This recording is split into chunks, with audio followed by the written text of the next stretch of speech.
ada satu catatan yang menarik ketika ada namanya Sultan Johor, namanya Sultan Ibrahim bin Sultan Iskandar. Dia mengatakan begini, ini diungkapkan dalam wawancara dengan seorang wartawan Far Eastern Economic Review dari Hong Kong. Wartawan ini orang Amerika, namanya Michael Vatikiotis. Dia mengatakan begini, kalian boleh saja melaksanakan tradisi dan kebudayaan Arab sembari mengharam-haramkan kebudayaan Melayu. Ini kata Sultan Johor. Itu silahkan aja katanya.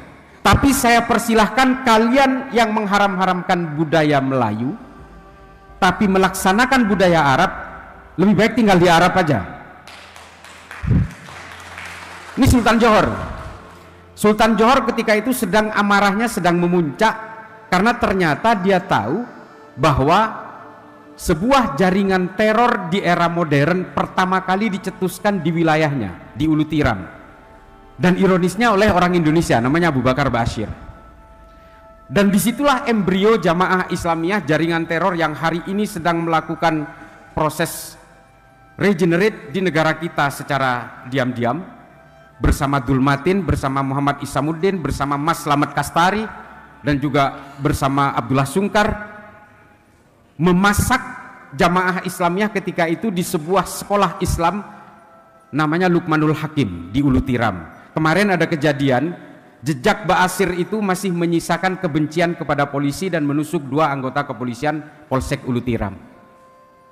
Ini adalah ideologi yang sudah mulai bermain, yang sudah bermain di wilayah subconscious mind, di bawah alam sadar. Teroris-teroris yang sudah sadar itu Pak, sebenarnya mensreanya saja yang tidak ada, ideologinya masih ada. Yang sudah kita katakan hijau itu sebenarnya mensrea untuk melakukan amaliyahnya masih ada, sudah tidak ada, tapi ideologinya masih menjadi anchor di dalam kepalanya. Pertama, ya mereka masih mengkafir-kafirkan orang, mereka masih mengharamkan musik, mereka masih gelisah oleh berbagai perbedaan keimanan, dan mereka masih sibuk menghitung dosa orang lain. Itu yang disebut dengan ideologi transnasional yang juga pernah terjadi selama berabad-abad dalam setiap peradaban manusia. Bapak Ibu sekalian, mohon maaf kalau saya dalam menyampaikan paparan ini menggunakan perspektif Islam sesuai dengan kemampuan saya, karena saya belajar sejarah dan filsafat Islam di Zaytuna, bukan di New York tapi di Hayward. Hayward itu dekat Berkeley di California. Kampusnya sebagian di Berkeley. Bapak Ibu sekalian, lalu kemudian ada salah seorang pemimpin di Asia Tenggara, mendiang Lee Kuan Yew. Ini pernyataannya menarik ketika melakukan wawancara dengan Michael Vatikiotis. Dia katakan begini, saya besar dan lahir di sebuah perkampungan di Singapura ini dengan tetangga-tetangga muslim yang sangat toleran. Tapi kemudian datang orang dari jauh mengaku sebagai jihadis yang menyerukan perampasan negara supaya negara yang dirampas itu menjadi negara agama. Itulah yang mengubah tetangga-tetangga saya hari ini menjadi aneh dan absurd. Ini kata Lee Kuan Yew. Mereka kemudian menjadi gelisah ketika melihat orang tidak pakai hijab. Ini kata Lee Kuan Yew. Inilah orang-orang sebenarnya yang tadinya Islam tropical Islam. Ini kata Lee Kuan Yew di dalam wawancara itu. Islam tropis itu apa? Dia biasa hidup di tengah tanaman yang subur, rerumputan yang hijau, dan tidak pernah melihat matanya memandang tidak ada gurun pasir yang tandus.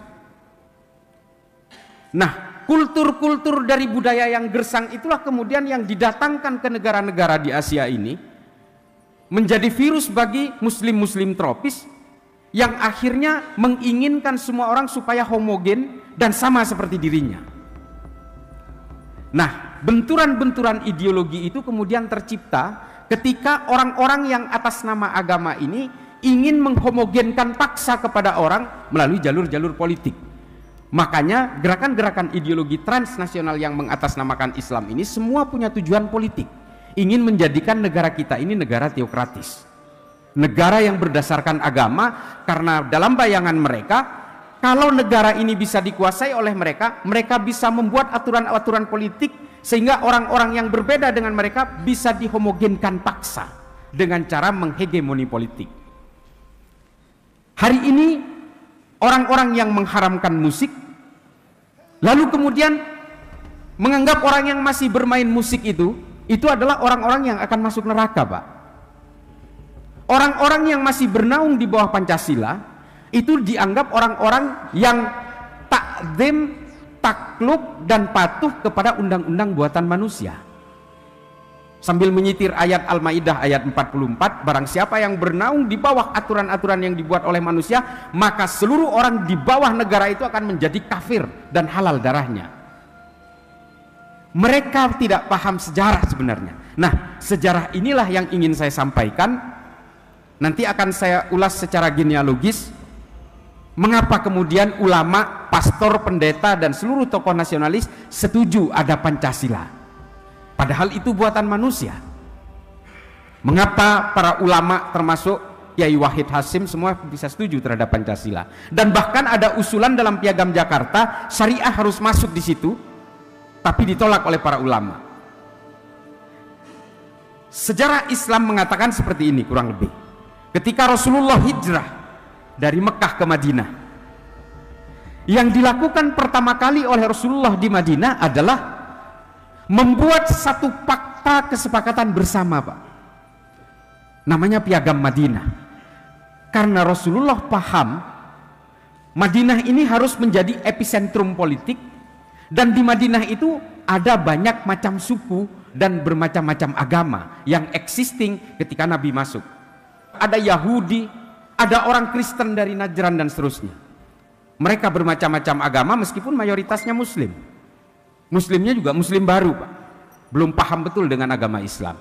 Sehingga Nabi kemudian membuat sebuah kesepakatan bersama yang disebut dengan Piagam Madinah. Piagam Madinah inilah yang oleh seorang guru besar dari Edinburgh University, namanya Profesor Dr. William Montgomery Watt. Dalam bukunya The Prophet and the Statesman dikatakan bahwa 39 pasal di Piagam Madinah ini sangat universal. Dengan kesimpulan dasar, William Watt itu mengekstraksi Piagam Madinah itu bahwa mengandung satu hal, dua hal, dan tiga hal. Ini yang dikatakan William Watt. Ini bukan orang Islam, Pak. Yang satu adalah Piagam Madinah itu menurut William Watt, Nabi Muhammad ingin menegaskan bahwa semua manusia, apapun agamanya, apapun sukunya, diciptakan oleh Tuhan yang sama. Ini teman-teman, bapak-bapak, ibu sekalian yang beragama Islam, kan kita semua percaya dengan tauhid. Kita percaya dengan Qul huwallahu ahad. Kita semua percaya bahwa Tuhan itu Maha Esa. Maka kalau bapak-bapak sekalian menganggap yang menciptakan orang Kristen itu adalah Tuhan yang berbeda, maka saat itu juga sampean murtad semua. Kandungan dari Piagam Madinah itu menurut William Watt, Nabi Muhammad ingin menegaskan kepada siapapun orang di dalam negara Madinah itu bahwa kalian harus saling menghormati karena semua manusia, apapun agamanya, apapun sukunya, diciptakan oleh Tuhan yang sama. Kemudian yang kedua adalah menurut Watt, Nabi Muhammad ingin menegaskan bahwa semua manusia, apapun sukunya, apapun agamanya, dilahirkan dengan harga diri yang sama. Maka kita tidak boleh arogan, kita tidak boleh semena-mena kepada semua umat manusia tanpa melihat garis-garis primordialnya. Kalau saya dibunuh orang yang beragama Kristen atau beragama Hindu atau beragama Buddha, setidaknya keluarga saya akan menangisi saya. Maka semua manusia dilahirkan dengan harga diri yang sama. Kalau saya membunuh dengan alasan karena itu orang Kristen, maka dia juga akan ditangisi oleh keluarganya, disesali kehilangannya.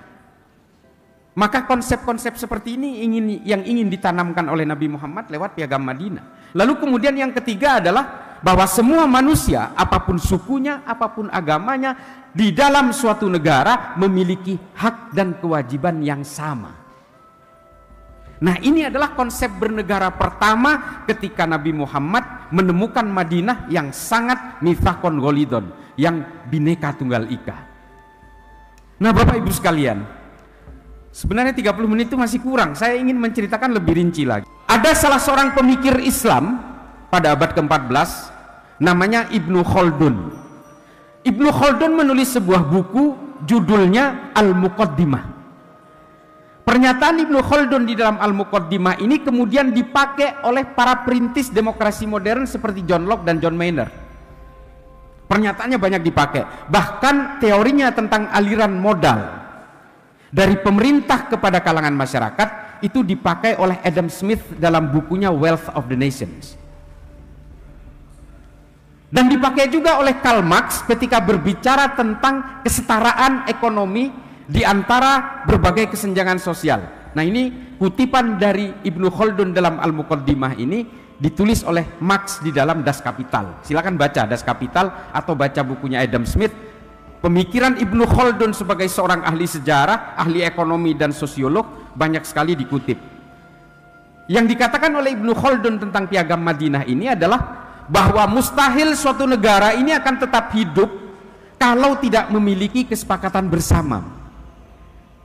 Kalaupun memiliki kesepakatan bersama, maka masyarakatnya harus mendukung kesepakatan itu. Kalau kemudian masyarakatnya menggerus kesepakatan itu, maka negara itu tinggal menghitung waktu untuk menunggu keruntuhannya. Ini kata Ibnu Khaldun. Makanya ada salah satu pernyataan Ibnu Khaldun yang juga dikutip oleh Adam Smith dalam bukunya sebagai teori kapitalisme modern, yaitu faqawiyul ummatahu hadratis syaib walaysa qawiyul hukumah. Kekuatan suatu negara itu berada dalam kekuatan rakyatnya untuk mendukung kesepakatan bersama, bukan karena kekuatan tentaranya atau kekuatan pemerintahannya. Ini Ibnu Khaldun bicara begitu. Nah, konsep kesepakatan bersama dalam versinya Ibnu Khaldun inilah yang disebut dengan Al-Asobiyah. Al-Asobiyah ini adalah politics and social cohesion. Pancasila, Pak. Nah, ini juga pernah diulas oleh banyak profesor termasuk Muhammad Iqbal dan juga Edward Said, termasuk Philip Hurihiti, bahwa Pancasila ini di dalam negara Indonesia ini adalah kesepakatan bersama. Kalau kita biarkan orang yang ingin merongrong kesepakatan bersama itu, maka Indonesia tinggal menunggu keruntuhannya saja. Dan kita hari ini tahu, Pak, bahwa Pancasila ini ya terus terang menurut saya tidak baik-baik saja. Banyak sekali aturan-aturan dari negara, pemerintah, ataupun dari pihak manapun yang kadang-kadang tidak memenuhi unsur universalism dari Pancasila. Yang selalu saya teriakan adalah tentang SKB 2 Menteri pendirian rumah ibadah. Menurut saya ini adalah cikal bakal dari berbagai perpecahan dalam kehidupan beragama kita. Coba bayangkan, sudah dilarang mendirikan gereja, beribadat di rumah, masih dipersekusi pula oleh kalangan mayoritasnya. Demikian juga orang Islam yang hidup di Minahasa Utara, sudah tidak bisa mendirikan masjid, tidak diizinkan oleh komunitas di sekelilingnya. Ketika mereka beribadah di rumahnya juga masih dipersekusi oleh kelompok mayoritas. Nah, menurut saya ini melanggar betul-betul asas sila nomor 1. Nah, dari dulu saya selalu menyuarakan ini. Mudah-mudahan Bapak Ibu sekalian nanti bisa sedikit melakukan soft approach terhadap berbagai pelanggaran-pelanggaran ini dengan dalih legalitas dari SKB 2 Menteri. Pak, mau ketemu Tuhan aja susah banget, Pak. Harus melewati birokrasi-birokrasi. Padahal Tuhan tidak perlu administrasi. Ini kata Ibnu Khaldun. Berketuhanan dan berkeimanan itu borderless, Pak. Orang di pojokan Malvinas sana, di Argentina sana, boleh, Pak, memeluk Islam. Orang di pojokan Arab Saudi sana boleh, Pak, memeluk Kristen. Tidak perlu pos-pos perbatasan, tidak perlu ngecap paspor, tidak perlu lapor imigrasi kalau untuk keimanan. Ini kata Ibnu Khaldun. Maka kemudian kata Ibnu Khaldun, bohong besar kalau dikatakan bahwa Tuhan itu perlu politik. Ini kata Ibnu Khaldun. Jadi kalau politisasi agama hari ini membajak jubah-jubah kesalehan dan membajak jubah-jubah keagamaan, itu sebenarnya adalah ambisi-ambisi yang menggunakan agama sebagai alat hipnotis yang sangat instan kepada masyarakat. Dan ini banyak dilakukan oleh kelompok-kelompok teroris, bahkan mereka rela mati untuk membunuh orang lain hanya untuk menegakkan daulah khilafah. Coba bayangkan itu. Dan kemudian mereka ingin mematikan siapapun yang berbeda. Bapak Ibu sekalian, karena ini sangat singkat, padahal pointer saya itu ada 22, tapi oke lah.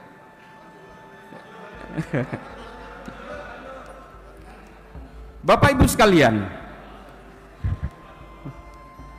kalau kita berbicara tentang aksi-aksi yang merongrong terhadap kesepakatan bersama di dalam suatu bangsa, sebenarnya kita bukan yang pertama dan bukan yang terakhir.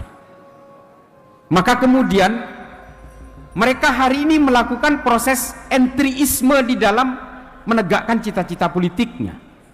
Entryisme ini adalah strategi yang dilakukan oleh Leon Trotsky ketika memaksakan komunisme untuk hidup di Eropa Barat. Mereka masuk ke lembaga-lembaga pendidikan dan bahkan berusaha masuk ke lembaga-lembaga vital negara. Jadi jangan heran Pak, kalau hari ini yang banyak disusupi oleh gerakan-gerakan ideologi transnasional ini adalah lembaga-lembaga pertahanan, TNI, keamanan, polisi, dan juga BUMN yang memegang sendi negara seperti listrik, telekomunikasi, dan juga keuangan.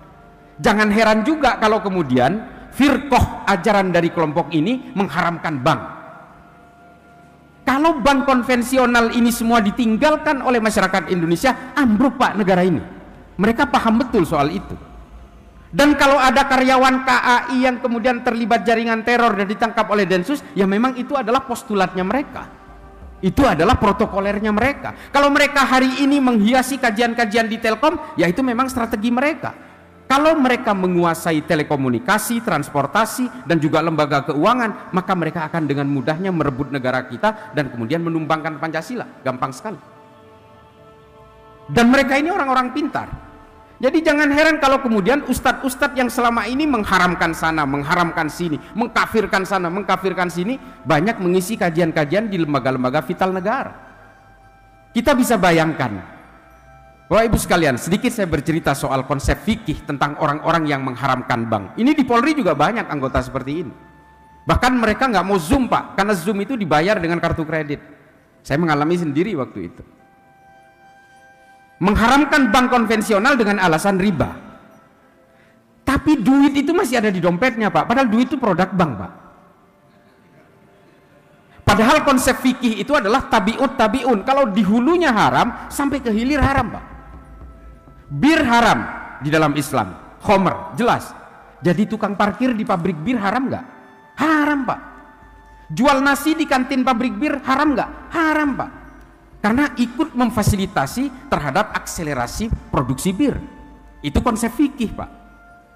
Tabiun, dari hulu sampai ke hilir. Nah, orang-orang yang mengharamkan bank konvensional tapi masih pakai duit yang jelas-jelas ada tulisan Bank Indonesia dan ditandatangani gubernurnya, itu gimana cara berpikirnya coba? Sehingga teller bank, karyawan bank yang tadinya kerja di bank karena menganggap riba, dia keluar Pak, menjadi ojol. Ojol ternyata ada GoPay Pak, bank juga, keluar lagi. Akhirnya dia jualan habatus saudah Pak, obat-obatan Arab. Dia nggak tahu Pak, habatus saudah itu diimpor pakai letter of credit dari bank konvensional juga. Coba bayangkan, dulu Saudi Pak itu kemana-mana yang mungkin udah haji pada tahun sekitar era 90-an sampai 2000-an awal, bank di Saudi itu hanya Al-Raji Pak, bank syariah.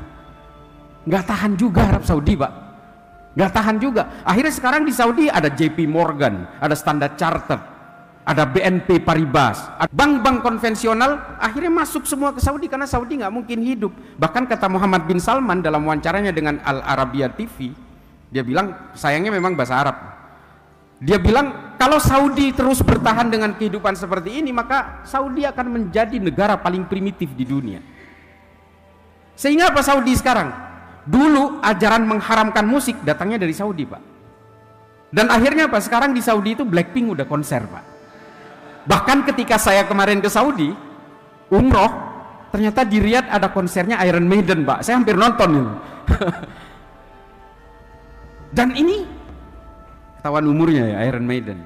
Tapi ini kemudian yang tidak bisa dipungkiri, padahal ajaran-ajaran yang dulu diproduksi oleh Saudi dan dieksportasi paksa oleh Saudi atas permintaan Amerika itu untuk menandingi paham komunisme pada masa perang dingin yang luar biasa, hari ini orang-orang di Indonesia yang terjangkiti oleh ajaran-ajaran seperti ini makin jadi Pak, sementara Saudinya udah insaf.